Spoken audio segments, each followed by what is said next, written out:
अंतरिक्ष में कैसी होती है एस्ट्रोनॉट्स की जिंदगी। अंतरिक्ष में एस्ट्रोनॉट्स की जिंदगी रोमांचक होने के साथ साथ चुनौतियों से भरी होती है। जब वे इंटरनेशनल स्पेस स्टेशन या किसी अन्य अंतरिक्ष मिशन पर होते हैं तो उनका दैनिक जीवन पूरी तरह से पृथ्वी से अलग होता है। अंतरिक्ष में गुरुत्वाकर्षण न होने के कारण वे तैरते रहते हैं। इस वजह से उनके चलने, खाने पीने और सोने के तरीके पूरी तरह बदल जाते हैं। अंतरिक्ष में ताज़ा भोजन नहीं होता, इसलिए एस्ट्रोनॉट्स विशेष रूप से पैक किया हुआ या डिहाइड्रेटेड खाना खाते हैं। वे पानी को पैकेट से निचोड़कर पीते हैं ताकि वह इधर उधर न फैल जाए। एस्ट्रोनॉट्स को सोने के लिए स्पेस स्टेशन में छोटे छोटे स्लीपिंग बैग्स दिए जाते हैं जो दीवारों से बंधे होते हैं। चूंकि वहां भारहीनता होती है, इसलिए वे किसी भी दिशा में सो सकते हैं, उल्टे, सीधे या तैरते हुए। गुरुत्वाकर्षण की अनुपस्थिति में टॉयलेट इस्तेमाल करना चुनौतीपूर्ण होता है। स्पेस टॉयलेट में सक्शन पंप लगे होते हैं जो वेस्ट को खींचकर स्टोरेज में जमा कर लेते हैं। गुरुत्वाकर्षण न होने के कारण एस्ट्रोनॉट्स की मांसपेशियां और हड्डियां कमजोर हो सकती हैं, इसलिए वे हर दिन करीब 2 घंटे तक ट्रेडमिल साइकिलिंग और वेट ट्रेनिंग करते हैं। एस्ट्रोनॉट्स का मुख्य काम वैज्ञानिक प्रयोग करना होता है, जिनमें अंतरिक्ष में पौधों की खेती, दवाओं के असर की जांच और माइक्रोग्रेविटी में शरीर पर पड़ने वाले प्रभावों का अध्ययन शामिल होता है। वे पृथ्वी पर अपने परिवार और दोस्तों से वीडियो कॉल या ईमेल के जरिए जुड़ सकते हैं। उन्हें मनोरंजन के लिए फिल्में देखने, किताबें पढ़ने और संगीत सुनने की सुविधा भी दी जाती है। अगर स्पेस स्टेशन के बाहर कोई मरम्मत करनी हो तो एस्ट्रोनॉट्स स्पेस सूट पहनकर स्पेस वॉक करते हैं। ये बेहद कठिन और रोमांचक अनुभव होता है।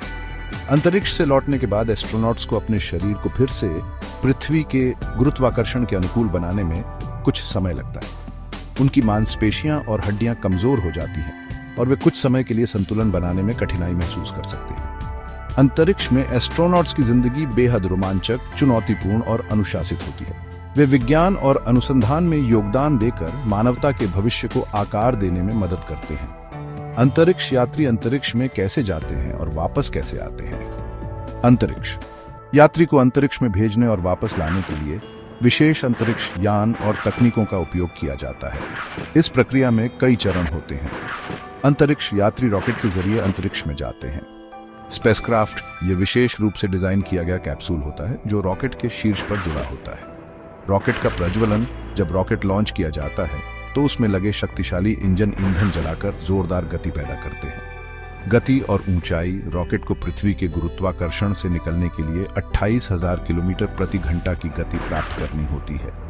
अंतरिक्ष में प्रवेश जब स्पेसक्राफ्ट पृथ्वी के वायुमंडल से बाहर निकल जाता है तो रॉकेट के बाकी हिस्से अलग हो जाते हैं और अंतरिक्ष यात्री अपने गंतव्य की ओर बढ़ते हैं। डॉकिंग अगर अंतरिक्ष यात्री इंटरनेशनल स्पेस स्टेशन जा रहे हैं तो उनका स्पेसक्राफ्ट ऑटोमेटिक या मैन्युअली स्पेस स्टेशन से जुड़ जाता है।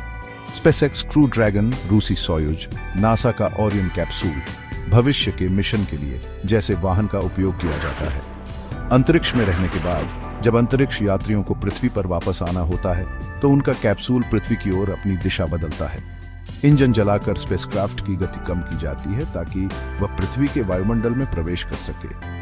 जैसे ही कैप्सूल वायुमंडल में प्रवेश करता है, हवा के घर्षण के कारण तापमान 1650 डिग्री सेल्सियस तक बढ़ जाता है। कैप्सूल को जलने से बचाने के लिए उसमें हीट शील्ड लगी होती है। जब स्पेसक्राफ्ट पृथ्वी की सतह के करीब आता है तो उसमें लगे बड़े पैराशूट खुल जाते हैं जिससे उसकी गति धीमी हो जाती है।